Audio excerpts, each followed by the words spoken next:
Maestra, buenas noches. Le habla Félix Estrada. Hola, ¿qué tal, Félix? Bien, bien, gracias.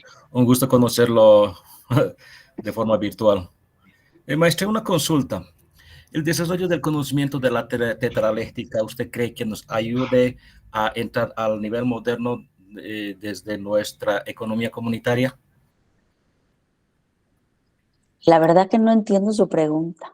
¿A qué se refiere con la tetraléctica? Madre mía. Es una ciencia desarrollada por nuestros ancestros. Ya, y si lo desarrollamos, se ha visto indicios de que es una ciencia más avanzada de la que tenían los egipcios, los romanos. Eso Ok, va. mire, sí. Más bien me gustaría que usted ahondara un poquito más en el tema para poder, no sé si pueda contestar porque no conozco de lo que me habla.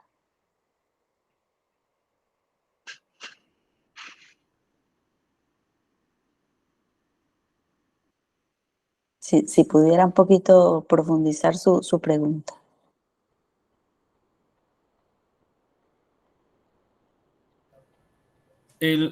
Bueno, nosotros hemos vivido en el mundo de la dialéctica, ¿no? Siempre hemos dicho el falso, verdadero, blanco, negro.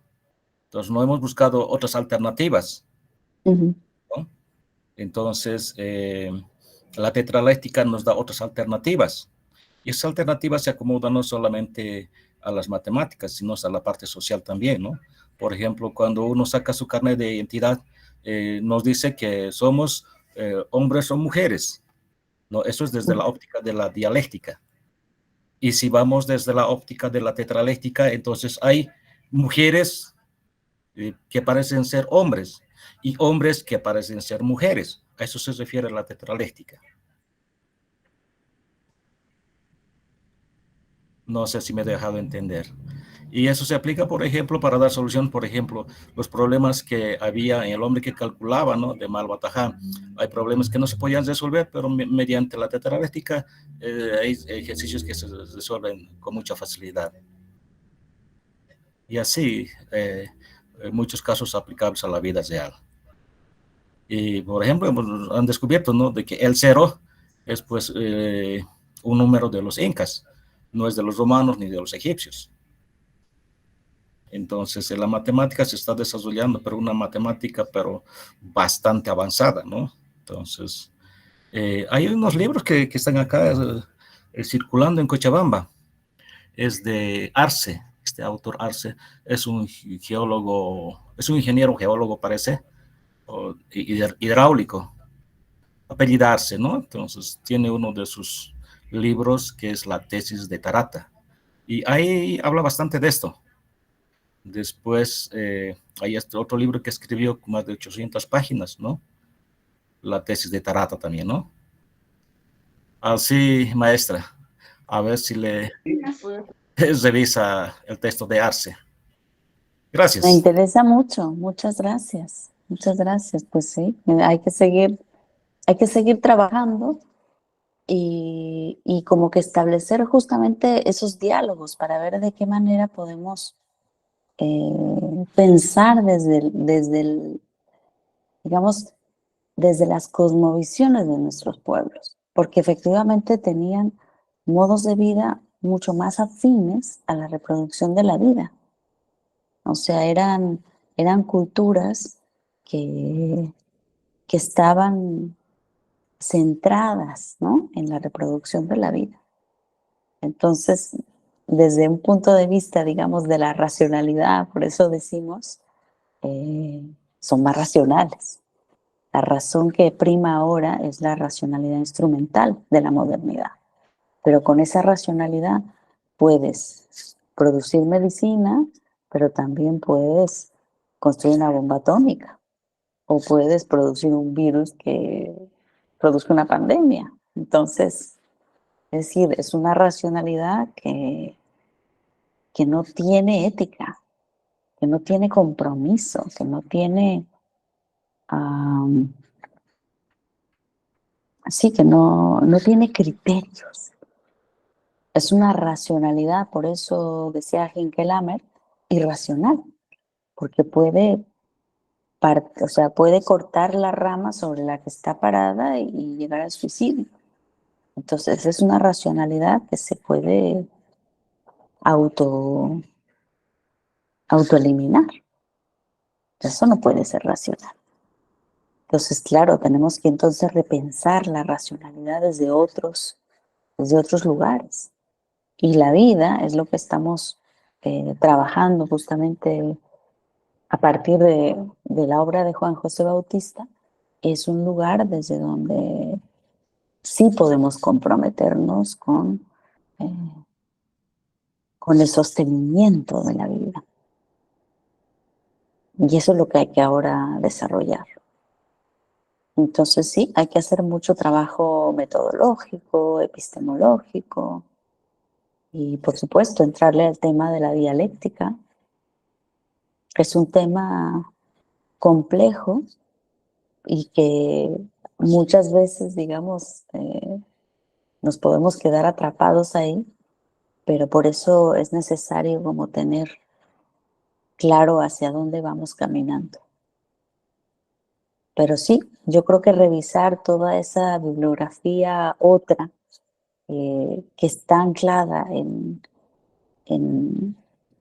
las raíces de nuestros pueblos va a ser sumamente provechoso, sumamente rico. Nos vamos a llevar muchas gratas sorpresas, porque o sea, hay material desde donde pensarnos de una manera distinta, de una manera más racional, justamente. Bueno, me voy a permitir, Katia, también plantearte una pregunta. Es en relación a la crítica a la modernidad. La modernidad en este último tiempo está muy vapuleada. Las críticas vienen desde diferentes ángulos, ¿no?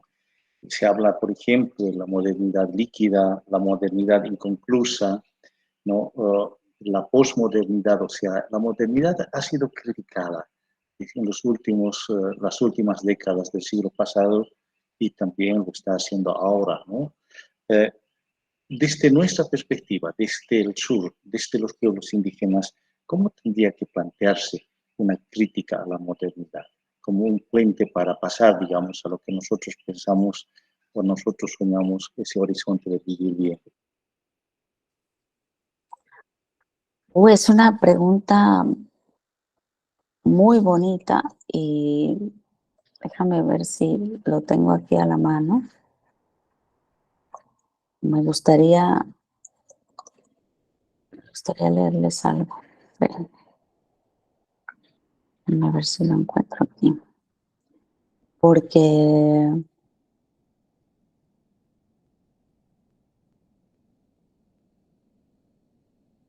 a ver, Enrique Dussel trabajó bastante el tema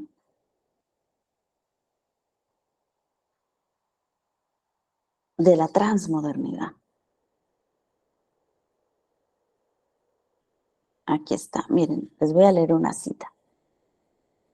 Fíjense qué dice Enrique Dussel. Dice, en el presente nos encontramos ingresando en una nueva etapa de la modernidad que hemos denominado negativamente transmodernidad, en el sentido de que se trata de un más allá de la modernidad. Sin embargo, si quisiéramos denominar positivamente a la nueva edad de la humanidad y que su contenido se relacione con la estética, deberíamos utilizar una palabra cuyo origen sea geológico. Si el antropoceno es una edad geológica de la corteza terrestre que se produjo a partir de la influencia del ser humano, entonces la transmodernidad sería una etapa de esta edad geológica que podríamos denominar ecoceno. edad del mundo en que la totalidad de la humanidad redescubrirá la importancia de la ecología y se producirá un retorno estético hacia la naturaleza. O sea, aquí lo que está implicando Enrique Dussel, esta es una cita de un libro que va a salir muy pronto, que es de los materiales, digamos, inéditos que dejó Enrique Dussel, de las últimas cosas que él estaba trabajando. Y se nota que todavía ahí, por ejemplo, no tiene suficiente como vocabulario. La palabra ecología es todavía muy problemática, porque es muy moderna, ¿no? Y porque justamente parte de la naturaleza como objeto.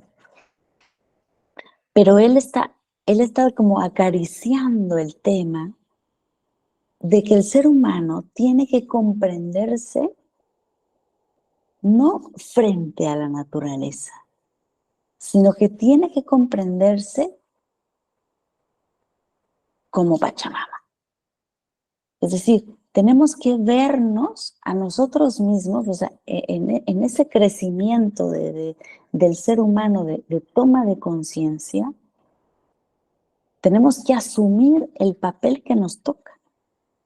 Y el papel que nos toca es esa responsabilidad de la Pachamama que se hace cargo de la reproducción de la vida. Y ese es como el nuevo momento, o sea, el nuevo momento histórico al que estamos llamados. O sea, ya no es el individuo de la modernidad que está frente a la naturaleza, sino que tenemos que ocupar ese lugar. Y tenemos que entonces elevar toda la discusión. O sea, automáticamente traten de hacer el ejercicio. Es que si nos ponemos en ese lugar, o sea, casi que nos morimos de risa de la política que se está haciendo hoy, de las discusiones que hay entre los países, porque todas las discusiones que se dan entre los países son entre egos modernos, porque cada país está en busca de su propio interés. ¿Quién está pensando en la vida? ¿Quién está pensando en las próximas generaciones? O sea, no hay nadie que esté pensando desde un nosotros comunitario. En este mundo, no hay nadie. Y por eso yo digo, estas palabras que yo ahorita les traigo son de ustedes. Son de ustedes, han salido de ustedes, que tienen que recordarlo, que tienen que repensarlo y que tienen que elaborarlo para volver a entregarlo al mundo. En Bolivia se estaba produciendo una política nueva de la comunidad. Yo quisiera volver a ver renacer ese proyecto. Porque creo que es lo más potente, lo más profundo que se ha producido en el siglo XXI. Así se los digo. Entonces, imagínense, voy a retomar, por ejemplo, un concepto que yo le he escuchado al Gilata David Choquehuanca cuando habla de que tenemos que dejar de pensar en la geopolítica para poder construir la geopolítica. No sé si seguramente lo han de haber escuchado. O sea, es eso, como asumir la responsabilidad por la vida. Porque ahora casi todo el mundo, o sea, los países, los capitalistas, los empresarios, los políticos, están haciendo un cálculo siempre desde la visión moderna del propio interés. No hay nadie que se esté situando desde la responsabilidad absoluta por la vida. No hay nadie que tenga un corazón tan grande y que tenga una mente tan generosa. Y yo creo que tenemos que volver a ese proyecto y plantearlo y actuar en consecuencia. Claro que es sumamente ambicioso, por supuesto, pero creo que ahora es como lo mínimo que podemos hacer si es que queremos hacer una revolución. Y si no, bueno, nos vamos a quedar haciendo reformas aquí y allá, pero eso no va a significar grandes cambios ni grandes cosas. Si queremos realmente hacer la cosa en serio y ocupar el lugar que el ser humano está llamado a ocupar, ese es el lugar. Y creo que tenemos que hablar cada vez más fuerte y cada vez más claro en ese sentido. Porque si no, estamos patinando. Y yo creo que de eso se trata, vivir bien. O sea, es poner al centro la vida, pero la vida digna y la vida de todos. Y esa solamente puede ser en un sentido comunitario.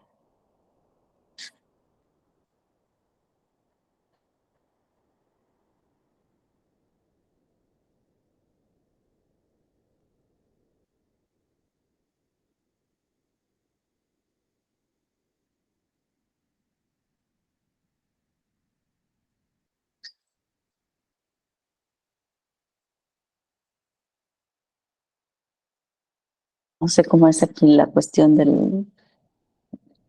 Creo que hay que tomar la palabra así como... Abre su micrófono y tomen la palabra.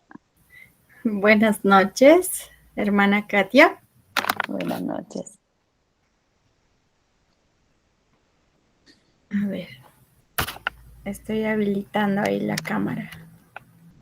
Ay, gracias. Un rostro humano, gracias. Bueno, quería hacer un comentario a propósito de lo que decía hace rato nuestro hermano hablando de la dialéctica, de la tetraléctica. Y bueno, son denominaciones que se están manejando ahora, ¿no? Para tratar de explicar el pensamiento filosófico del hombre andino, ¿no? Pero estamos utilizando las palabras y conceptos que no son de nuestra filosofía. Entonces, la dialéctica es muy profunda, ¿no? Y no solamente son cuestiones de separación, por ejemplo, de pensamiento y acción, sino son procesos, ¿no? Y la tetraléctica, en realidad, tetra 4, ¿no? Nosotros en la chacana manejamos más bien 5 dimensiones, no 4, ¿no? Porque está el Muna, y está el Yacha, y está el Rúa, y está el Ati, pero también está el Chaupi, ¿no? Y en bueno, muchos de nuestros autores van olvidando lo que es el Chaupi, ¿no? Como la quinta dimensión, la dimensión más bien que unifica, que engloba, que centraliza, ¿no? En todas sus particularidades, ¿no? Mismo que la metodología, por ejemplo, que nos han planteado la Universidad Udabol para los trabajos académicos, solo maneja 4 dimensiones y no la quinta. Entonces también hay que reflexionar sobre eso, ¿no? Ahora, nosotros como seres, ¿no? Andinos, no solo, bueno, estamos manejando 5 dimensiones porque de alguna forma muchos ya conocen esas 5 dimensiones. Sin embargo, los ancestros nos dicen que, por ejemplo, tenemos 24 ajayus positivos, 24 negativos. Si nos vamos a la teoría de la Kamtataíta, tenemos ahí 69 aristas, es decir, 69 dimensiones de pensamiento y más, ¿no? Porque cuando las vamos intercambiando las aristas, conjuncionando, se crean otras dimensiones de pensamiento más. Entonces, realmente es muy complejo hablar, ¿no? De esta multidimensionalidad del pensamiento y sentimiento del hombre andino. Ahora, yo le escucho mencionar a nuestros hermanos Dussel, a nuestro hermano Juan José Bautista, su hermano Rafael, ¿no? Hinkelamer, estos hermanos han dado línea realmente, ¿no? A otra forma epistemológica de pensamiento. Y bueno, tal vez suene un poco atrevido, pero en algunos talleres mucha gente decía, y bueno, estas personas no han ingresado tal vez al campo espiritual, y el campo espiritual es el punto de partida para el pensamiento andino, ¿no? La dimensión espiritual, si uno no conoce, no podría hablar. Así de sencillo, ¿no? Porque la parte espiritual no ingresa a un campo epistemológico, ingresa al campo ontológico. Y eso alguna vez ya lo he compartido, ¿no? Porque es una dimensión que entra dentro de la teoría de la física cuántica, es mucho más compleja y si no estamos realmente conociendo, vivenciando, porque el hombre andino tiene que vivenciar, tiene que experimentar, ¿no? En su cuerpo, en su ser, ¿no? Lo que es nuestra espiritualidad, entonces estamos solamente repitiendo teorías, ¿no? De los que ya han escrito, de nuestros hermanos, ¿no? Pero entrar al campo espiritual es lo que nos va a dar un punto de partida para poder empezar a conocer lo que son nuestros procesos. Ahora hablamos de la Pachamama como punto de partida y nuestro eje principal para el vivir bien, pero no es solo la Pachamama está en el Caipacha, ¿no? Y que es de los seres del Ucupacha, que es de los seres del Alajpacha. Entonces, no, la Pachamama es solo una dimensión, hay mucho más, ¿no? Y nosotros somos una partícula y somos universo al mismo tiempo, ¿no? Y lo otro que quería compartir es acerca de los ciclos, ¿no? De el transmodernismo y demás. Bueno, nosotros tenemos ciclos en el mundo aymara, ¿no? Que en algún momento se los quisiera compartir, pero bueno, son cinco etapas bien importantes en las que la última es el Pachacuti, ¿no? La primera es el Chamajpacha, segundo es el Turupacha, tercero es el Canapacha, ¿no? Como un apogeo, y el cuarto es el Caxapacha o el Cajapacha, y recién viene el Pachacuti. Entonces, para nosotros este tiempo es el Pachacuti, pero es un Pachacuti más de los muchos que ya han habido, ¿no? Es un cierre de un ciclo para iniciar otro. Entonces, este nuevo inicio de ciclo, ¿no? Está desafiándonos en muchos aspectos, ¿no? De la vida misma. Entonces, hay que tomar en cuenta que nuestros ciclos no son lineales, no llegan desde lo que nos han enseñado en Occidente, ¿no? Que ha sido la edad de piedra, la edad de los metales, la edad media, la edad moderna, la edad antigua, ¿no? No, nosotros tenemos nuestro propio ciclo, nuestra forma de mirar la vida, ¿no? Y en ese ciclo, evidentemente, es una transición nomás, esta la que estamos viviendo, ¿no? Es un nuevo Pachacuti. Y en eso tal vez podría resumir. Eso quería comentar. Muchas gracias, hermana Katia. No, gracias a ti, ya que cuando des una conferencia me invitas. Ay. Lo siento. Porque me parece súper interesante. O sea, yo creo que todo esto que tú estás comentando, eso es lo que tienen que trabajar. Eso, o sea, eso es lo que hay que mirar ahora. ¿Cómo se puede pensar desde ahí? ¿Cómo se puede criticar lo que tenemos y el tipo de vida que tenemos desde ahí? Y yo te diría con respecto a los maestros, que los maestros tienen bastantes niveles también en los cuales han trabajado.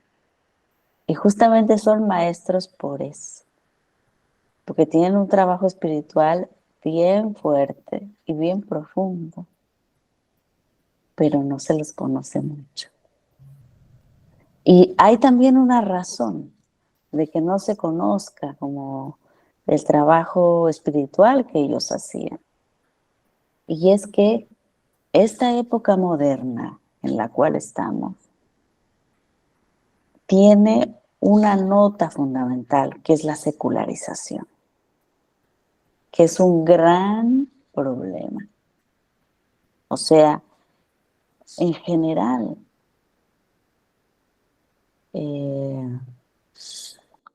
Lo que hizo la modernidad fue inferiorizar el nivel espiritual y lo convirtió como por decirlo en un lenguaje que todos conocemos más rápido, en el opio de los pueblos. Es decir, todo lo que tiene como algún olorcito de espiritualidad es entendido como fetichismo, como falsedad, como engaño. Ahora, ¿por qué? Porque la modernidad tiene el fundamento teológico. Entonces, esa es la manera en que la modernidad se cuida de no ser criticada. Porque tiene un fundamento teológico. Entonces, la secularización es también una religión. Es lo que no se ve. Hay que hacer un proceso, un trabajo profundo de desfetichización. Y para eso sirve Marx y la teoría del fetichismo. Juan José Bautista tiene trabajos sobre ese tema. Sobre ese tema, que es la espiritualidad. O sea, tú diste en el clavo. Y yo te diría, busca que vas a encontrar en ellos. Hay un trabajo espiritual fuerte. Y por eso son maestros. Pero ese trabajo espiritual no está a la luz. Porque no hay que dar perlas a los puercos. Entonces hay que profundizar, hay que entrar, hay que buscar y vas a encontrar.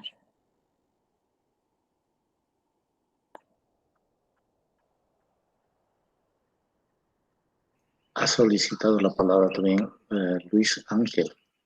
¿Puedes hacer uso de la palabra Luis Ángel? Adelante.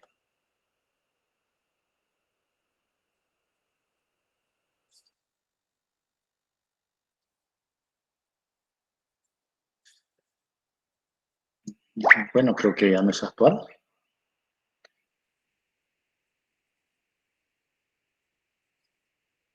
Está cerrado el micrófono de Luis Ángel, ¿no? Que no me escuchó, pero está Buenas noches. ahora... Buenas Sí, noches, Roberto, adelante. buenas noches, Jaime, compañeros del diplomado. Sí, no sé si me logran escuchar, tal vez está la señal un poco débil. Te escuchamos, Roberto, te escuchamos, adelante. Ya. A tiempo de saludarles y a la distancia por este medio tecnológico, Katia, saludarla y la verdad decirle un gusto haberle conocido, esa tranquilidad y esa paz que transmite al expresar esos conocimientos da mucho por aprender. Y bueno, estamos en un proceso que no es reversible, lamentablemente, por los varios factores que se han mencionado. Nosotros formamos parte, ahora dice la tecnología y la ciencia, de que somos parte de una galaxia de las miles y millones que hay capaz en el universo. La ciencia avanza, pero seguramente va a llegar a un límite y ese límite seguramente está mucho más allá y capaz no está en nosotros hacernos muchas interrogantes, pero sí tal vez romper algunos paradigmas que usted decía, Katia. Algo muy importante para mí, ese término de romper los paradigmas, creo que hace mucha falta, principalmente en Sudamérica y particularmente en Bolivia.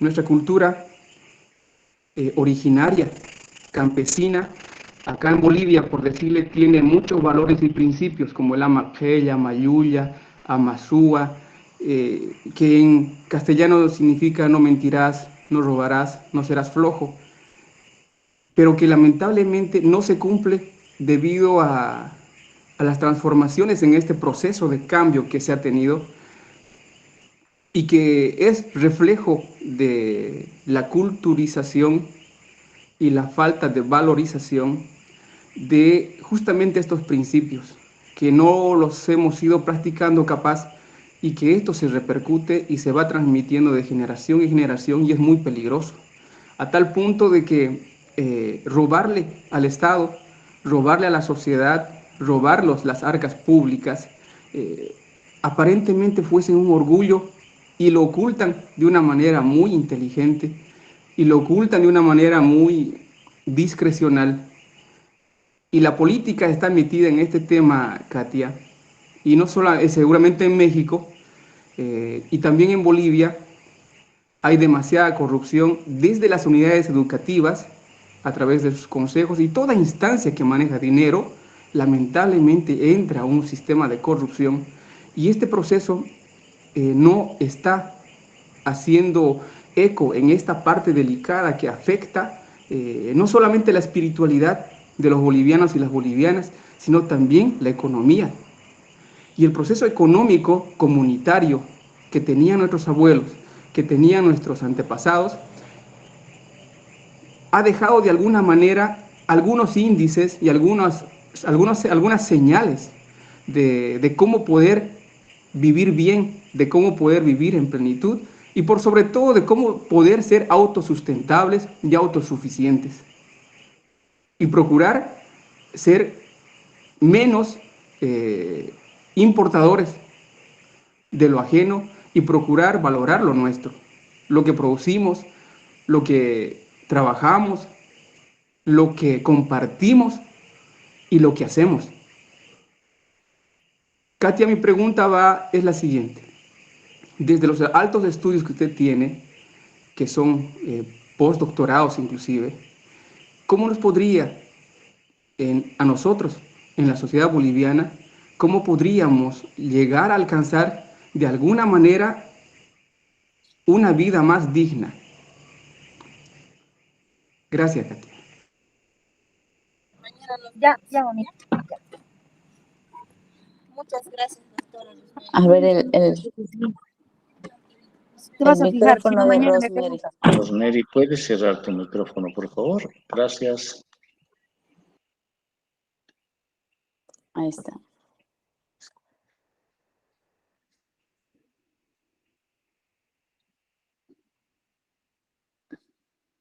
¿Se me escucha? Sí. Sí.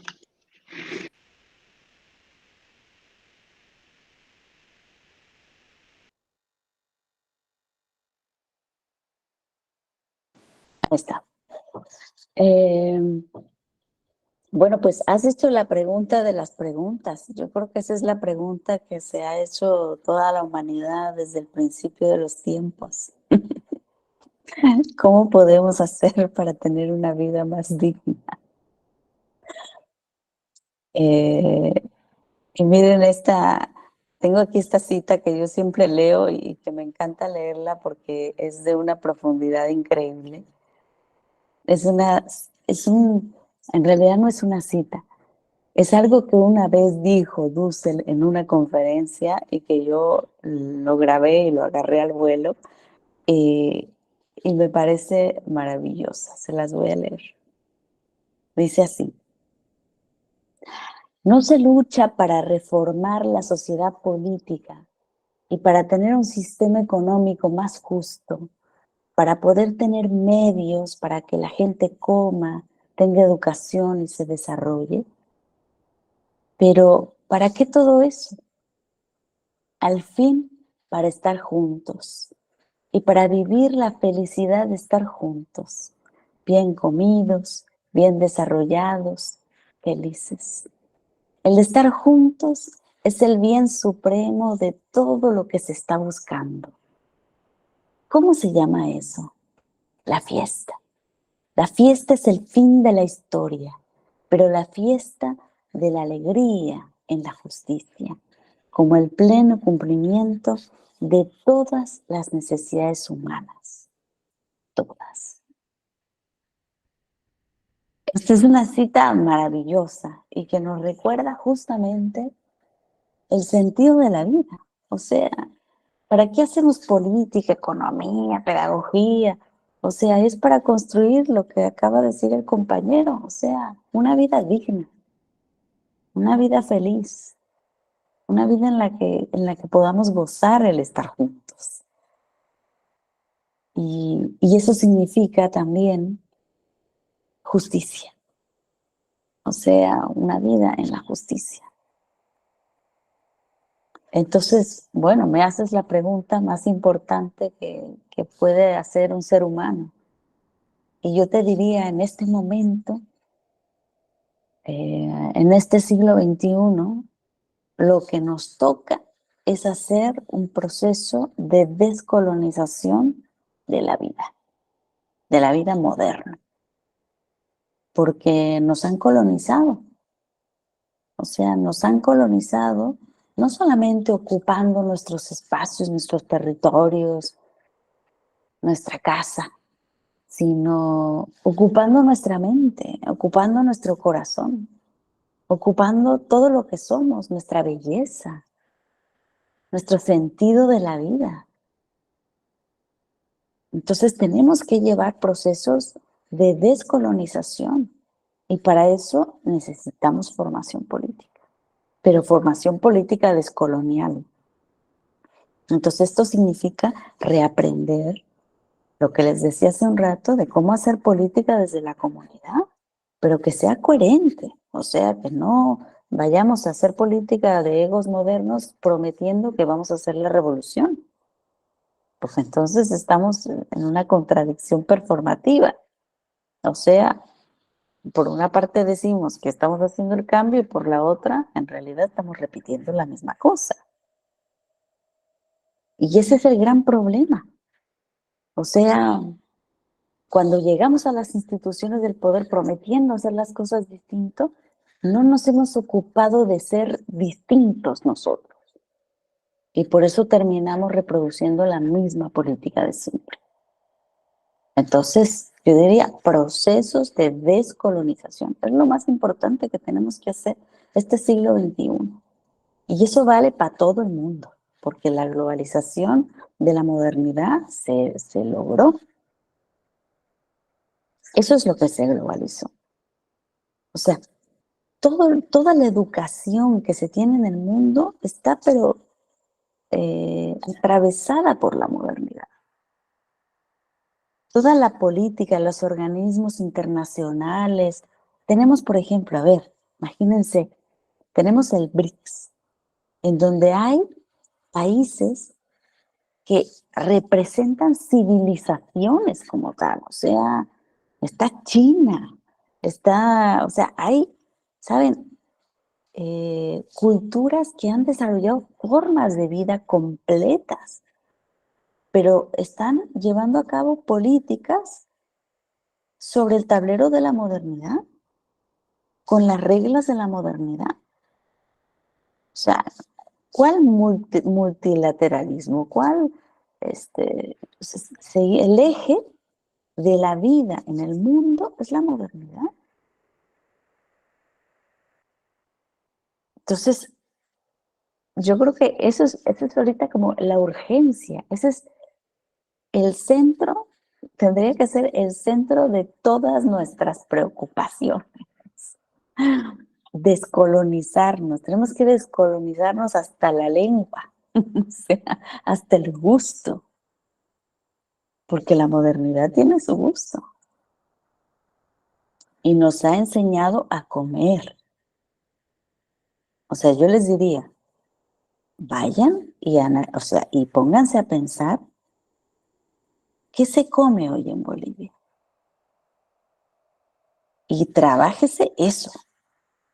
¿Qué se come? ¿Desde qué punto de vista está pensada la comida hoy en Bolivia?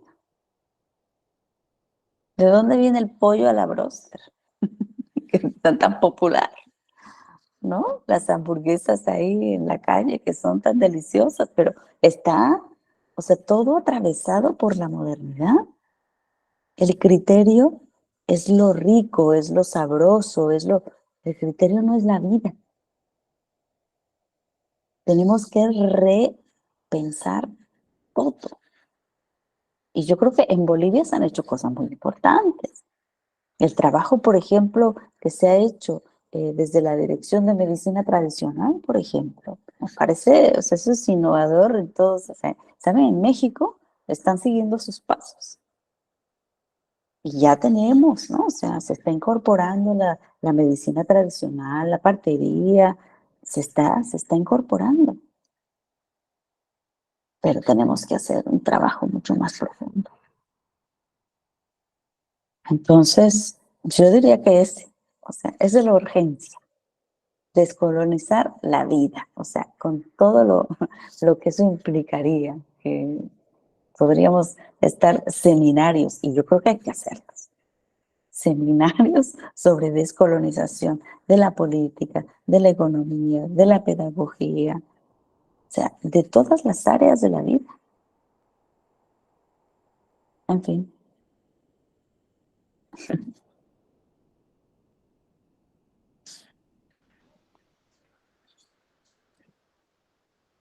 Saludos, doctora.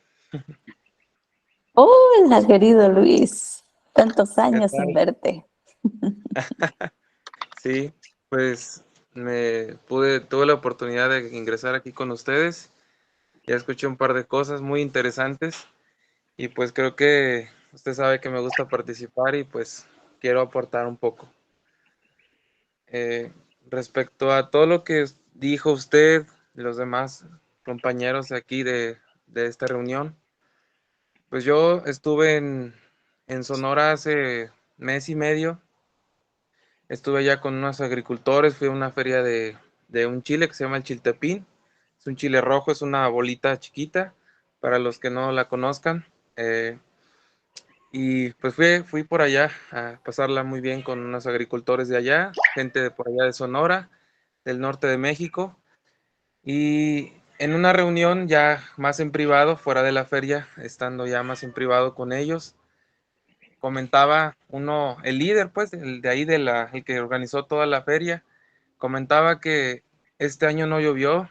Este año dicen, tengo mis botas para otros años anteriores a este, que sí llovía más, mis botas ya no me servían, mis zapatos ya se me habían desgastado y no tengo ningún desgaste en ellas. ¿Por qué? ¿De dónde venía ese desgaste? Del agua, de que llovía, porque él andaba en el campo trabajando y cuando llueve se te desgastan más los zapatos. Y si no llovió este año, no llovió, ¿qué está pasando y él decía, ¿no? Reflexionaba, ¿qué está pasando con el mundo de hoy? Nos estamos comiendo a la tierra. Hace rato mencionaban la Pachamama, creo que Leticia o Jackie, ¿no? Algo así, ¿no? Bueno, ella sabe quién es. La mencionaba la tierra, pues la estamos hiriendo. Él decía, no, pues estamos hiriendo la tierra y ya se está viendo. Creo que creo que esa es una muestra de que estamos haciendo mal las cosas al hacerle mucho caso a la modernidad, a lo que creemos que es bueno, ¿no? No lo pintan como lo mejor, ¿no? La modernidad. Eh, Toda la tecnología y todo esto, pero bueno, recordemos que está la ruptura de los metarrelatos, ¿no? En la posmodernidad. Y bueno, ese es un fracaso grande y lo sabemos, pero empíricamente, ahora, yo ya lo sabía eso, ¿verdad? La ruptura de los metarrelatos y todo eso de parte de la modernidad, pero ahora lo veo muy empíricamente, lo veo muy prácticamente, de forma muy práctica, con estos campesinos en el campo, al ver que nos estamos acabando la tierra, que el clima ya no es el mismo, que de una estación a otra ya no es lo mismo. Es un, eso es alarmante, o sea, ya no solamente son palabras, no es intelecto solamente, sino que ya son acciones, hechos, consecuencias de hacerle caso a, sabemos a quién le estamos haciendo más caso, ¿verdad? Entonces, si nosotros no, y decían muy bien otros agricultores ahí, nosotros pisamos la tierra, sabemos, sentimos la tierra, y pues eso es lo que te hace consciente, lo que te hace hacer acciones. Yo creo que la conciencia, la verdaderamente conciencia, es cuando tú piensas algo, pero también lo estás haciendo, ¿no? Entonces, el estar ahí me hizo entrar en razón en muchas cosas y digo, bueno, hay que renacer, como usted lo está diciendo, hay que reeducarnos en muchas cosas, porque algo no se está, muchas cosas, no algo, muchas cosas se están haciendo mal. A la hora de comer, a la hora de pensar, a la hora de actuar, a la hora de decir.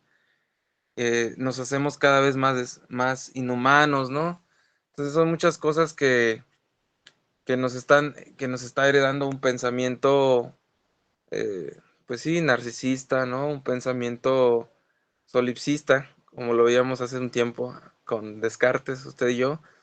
Entonces, pues, esto que les estoy escuchando, digo, qué padre, porque me hace como entrar en conciencia en muchas cosas, y les agradezco, y pues eso es lo que les quería comentar, ¿no? Que pues hay que voltear a ver a la gente que a veces que creemos que es tonta, o que creemos que, ¿por qué es agricultor o por qué es esto? No sabe, ¿no? Son las personas que más saben a veces, porque como ellos lo decían, esos agricultores, nosotros pisamos la tierra, sabemos y vemos más de frente las consecuencias que se están teniendo por cómo se ha estado llevando la vida, ¿no? Entonces, yo creo que voltear a ver eso, y eso es mi aportación, y ver también que el pensamiento que muchas veces hemos pensado o nos han hecho creer que es retrógrada, como es el pensamiento ancestral, ¿no? Pues no, tiene muchos logros, tiene muchas, sí, eso lo voy a decir, o sea, volteemos a ver los logros que tiene el pensamiento ancestral. Uno de ellos es, pues lo platicaban, creo que también lo platicaba una de las personas que estaban ahí, era un boxeador, pero también era de Sonora, y pues estuvo ahí en la reunión, y ya lo había escuchado anteriormente de otras personas.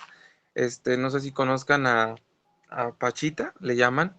Ella era una indígena mexicana, de Chihuahua, del norte de México, y Jacobo Grinberg era un doctor de la UNAM, ¿no? Un científico totalmente agnóstico. Él solamente creía en la ciencia, pues, y él escuchó hablar de esta señora. Esta señora Pachita, pues, curaba de forma totalmente diferente a la ciencia. Ella, como que hace rato sacaron del tema de las dimensiones, entraba en otra como dimensión, y unos rollos ahí bien complejos, ahí chéquenlo en YouTube. Eh, pero le llamó mucho la atención, ¿no? A Jacobo Grinberg, cómo esta señora, quién es o por qué cura, y quiso ir a verla, investigarla, justamente conocimiento ancestral, ¿no? Y pues se iba a ir, empacó, dicen, ¿no? Sus biógrafos, y pues él en una entrevista él dice que pues empacó para ir una semana y se quedó 2 años, porque descubrió muchas cosas en ella y aprendió muchísimas cosas, y, y se y reaprendió él, porque como que todo lo que sabía, pues como que quedó anulado con el conocimiento de esta señora, y pues reaprendió, y se admiró muchísimo, y de ahí como que tuvo una conversión, ¿no?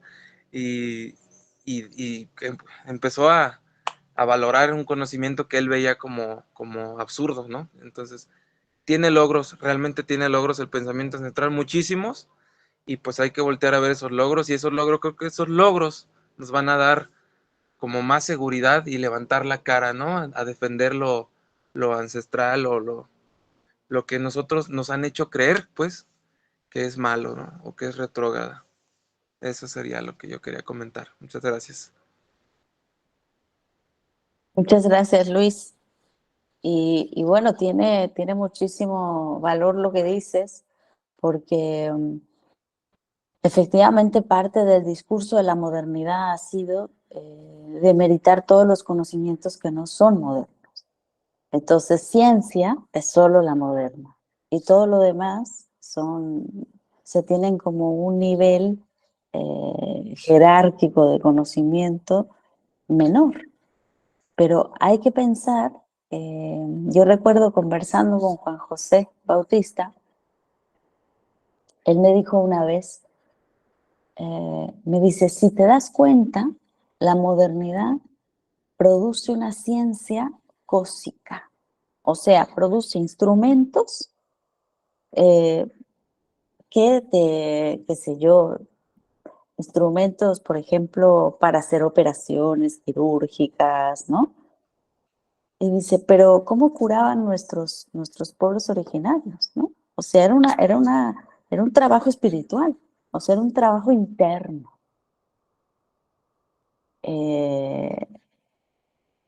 Dice, bueno, o sea, en la modernidad se construyen aviones, o sea, el avión para volar, para hacer, pero ¿cómo viajaban nuestros pueblos originarios? Bueno, eran otro tipo de cosas, se hacían viajes astrales, por ejemplo, ¿no? Y hay como muchas cosas que son de alguna manera muy misteriosas, o sea, y bueno, aquí a lo mejor me pueden dar más elementos. Yo recuerdo esto y se los voy a pasar muy vagamente, seguramente con muchos errores, pero Juan José me decía, la forma que tiene el lago Titicaca es la forma de un puma. Y eso, o sea, tú no lo puedes saber.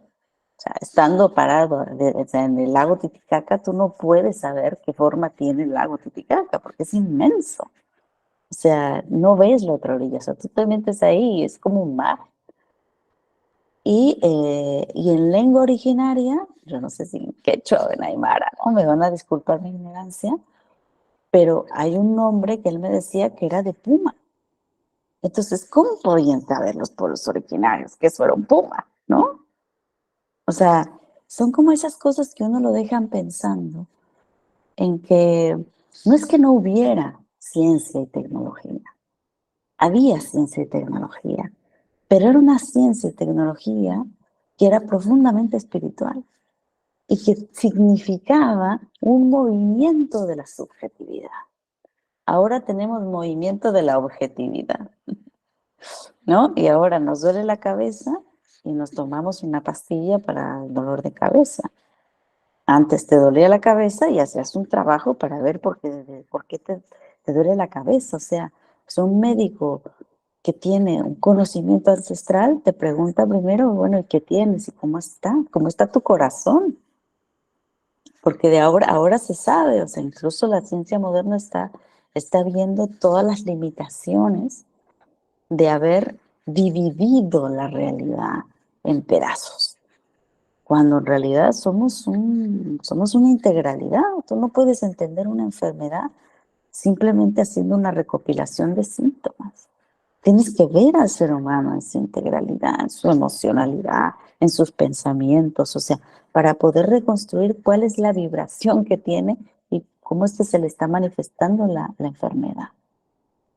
Entonces, es muy importante esto que dice Luis, porque creo que tenemos que ir como recuperando estos saberes y quitarnos de encima todos estos prejuicios que nos han hecho inferiorizar los conocimientos ancestrales y más bien empezar a pensarlos y a recuperarlos con el criterio que debe mover ahora el mundo, que es el criterio de la vida.